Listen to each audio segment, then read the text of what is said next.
오늘 저는 인천 광화군 교동도 통일전망대에 가고 싶었습니다. 하지만 검문소 앞에서 제 의도는 좌절되었습니다. 코로나 때문이죠. 이곳에서도 8월 14일까지 입장이 불가하다고 합니다. 차를 돌려 집으로 돌아가려고 하는데요. 마침 그 앞에 예쁜 집과 밭에서 보라색, 하얀색 도라지꽃이 제 마음을 사로잡았습니다.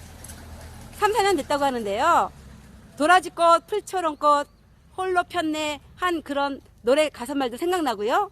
또 힘들게 홀로 진실을 외치시던 우리 김원 기자님도 생각나고요. 도라지꽃 때문에 이런저런 생각이 들었습니다. 교동도 통일전망대에 갈 수 없어서 너무 아쉬운 마음에 그냥 갈 수는 없지 않습니까?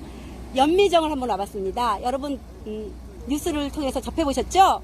연미정이라는 곳에 와보니 이곳에 성누각도 있네요. 조회루라고 아침조자 바다의 자를 써서 바다의 아침을 볼 수 있는 그런 누각인가 봐요. 요것이 있습니다. 이곳 주소는 정확하게 광화군 광화읍 월곤이라고 합니다. 그 20대 탈북자 또는 월북자가 하수로를 통해서 군사 지역을 몰래 빠져나갔다고 하는 그곳을 여기 보이네요. 이 수로를 따라서 그 경계망을 뚫고 나간 것 같은데요. 이 20대 청년이 탈북하고 여기 와서 교동대에서 임대아파트에서 한 3년간 살았다고 기사에 보니까 그렇게 나와 있네요. 그리고 이 강을 보면서 산을 보면서 고향을 많이 그리워했겠죠. 그리고 기사에 의하면 성폭행 의혹으로 1차 조사를 받은 후에 다시 월북했다고 하는데요. 참 걱정입니다. 왜냐하면 이 사람이 북한에서는 코로나 바이러스 의심 환자라고 이렇게 공개하고 있으니까 나중에 혹시 북한에 코로나 청정 지역이라고 하는데 이 사람 때문에 20대 청년 때문에 코로나가 창궐하게 된다고 말하면서 그 피해 보상금을 우리나라에 청구하게 될까 염려스럽습니다. 조회루에서 성곽을 따라 쭉 올라오니 연미정이라는 정자가 있습니다. 제비연 그리고 꼬리미. 제비의 꼬리를 닮았다. 무엇이 제비의 꼬리를 닮았을까요? 한강과 임진강에서 내려오는 물줄기가 제비의 꼬리를 닮았다고 해서 연미정이라고 했다고 합니다. 이 연미정 누각이 있고요. 그리고 수령이 꽤 오래된 것 같은데 아주 커다란 느티나무가 바로 있습니다. 참 아름다운 산수와 같은 그런 풍경입니다. 이곳에 오니까 JTBC를 비롯해서 유튜버들 많이 와서 취재 열기가 아주 뜨겁습니다. 작년 10월에 저는 교동대에 있는 통일전망대를 갈 기회가 있었습니다. 그곳에서 해설사로부터 이 한강 하구 지역에 대한 교동도 앞에 강과 바다가 만나는 지역에 대한 설명을 들을 수 있었습니다. 해설사의 설명과 제가 언론 매체를 통해서 접한 그 내용은 무엇이냐면 2017년, 18년 즈음에 한강 하구를 중립수역으로 만들어서 이곳에 돛담배를 띄우고 평화지대로 만들겠다는 그런 취지였다고 합니다. 한강, 첫 번째는 우리 한국에서 내려오는, 남한에서 내려오는 한강, 그리고 북한과 남한이 함께 흘러서 내려오는 임진강, 그리고 저 가운데 둥근 섬같이 있는 곳, 그 왼편으로 북한에서 내려오는 예성강, 이 세 강이 모여서 한강 하구에서 황해로 물이 흘러 들어가는데요. 평상시에 이곳에 그 전까지는 왕래를 할 수 없었고, 더구나 이 강 바닥에는 지뢰가 많이 묻혀 있고 강 한가운데 경계가 있어서 경계 표시가 돼 있어서 그 누구도 함부로 오갈 수 없는 그런 지역이었다고 들었습니다. 그런데 그 한강 하구 수로를 정비하면서 강 바닥에 있는 묻어놓았던 지뢰를 다 제거했고요. 그리고 경계가 되는 것들도 다 없앴고요. 그래서 원하기만 하면, 남북한이 원하기만 하면 아무 때나 이곳을 왕래할 수 있는 그런 곳으로 만들어 놓았다고 합니다. 그리고 저쪽 산 뒤쪽으로 맑은 날에는 그 산 뒤쪽까지도 다 보이는데 그 뒤에 얼마 전에 폭파돼서 무너져 버린 남북 공동 연락 사무소가 있는 개성공단이 있다고 말을 했었습니다. 경기도 김포와 파주, 강화, 교동도, 그리고 개성을 이 세 곳을 이렇게 이을 수 있는 그런 지역이고요.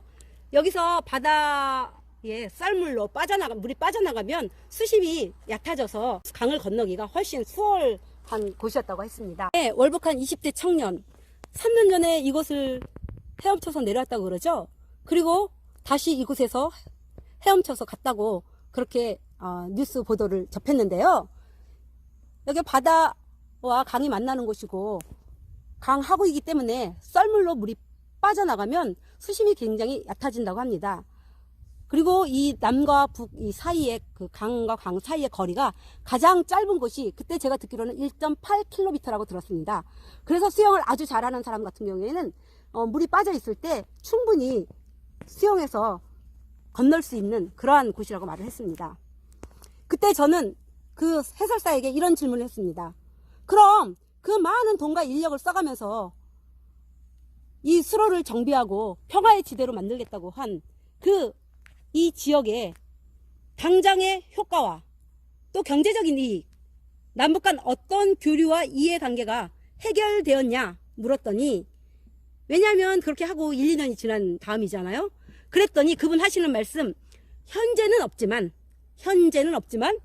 앞으로 많은 기대를 해볼 수 있다는 것이었습니다. 여러분, 제가 그 내용을 한동안 잊고 지냈습니다. 이번 탈북자 또는 월북자 이 사건이 있기 전까지는 잊고 지냈죠. 그런데 그 탈북자가 다시 월북한 그 사람이 남한에 내려와서 혜택을 받고 또 이곳에서 3년간 지내다가 또 자기가 남한에서 살기 불편해지니까 북한으로 갔는데, 저는 그때 그 해설사의 말에 그때 제가 질문했던 그 내용이 다시 떠올라서 좀 기분이 언짢아지더라고요. 그 많은 인력과 장비를 들여서 남한에서 다 비용을 댄 걸로 알고 있는데요. 정확히는 모르겠습니다. 아무튼 남한에서 다 비용을 대서 이곳을 평화의 지대로 만들겠다고 했는데 평화가 이루어졌나요?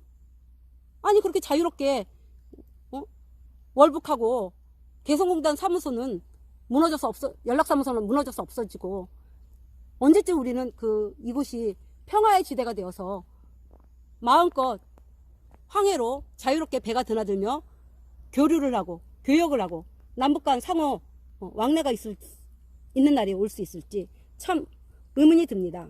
어찌 보면 너무 앞서간 건가? 아니면 좀 너무 무모한 건가? 그런 생각마저 좀 하게 되었습니다. 여러분, 저는 최근 바람과 구름과 비라는 드라마를 본 적이 있습니다. 조선시대 철종을 중심으로 또 흥선대원군과 그 아들 고종이 왕위에 오르는 그 과정을 그린 드라마였는데요. 강화도령 철종을 보면서 가까운 곳 강화도에 한번 다녀가고 싶었습니다. 그런데 이렇게 우연치 않게 월북자 때문에 이곳을 오게 될 줄은 몰랐습니다. 여러분, 김은구자님 유튜브 채널 좋아요, 구독 꼭꼭 눌러주시고요.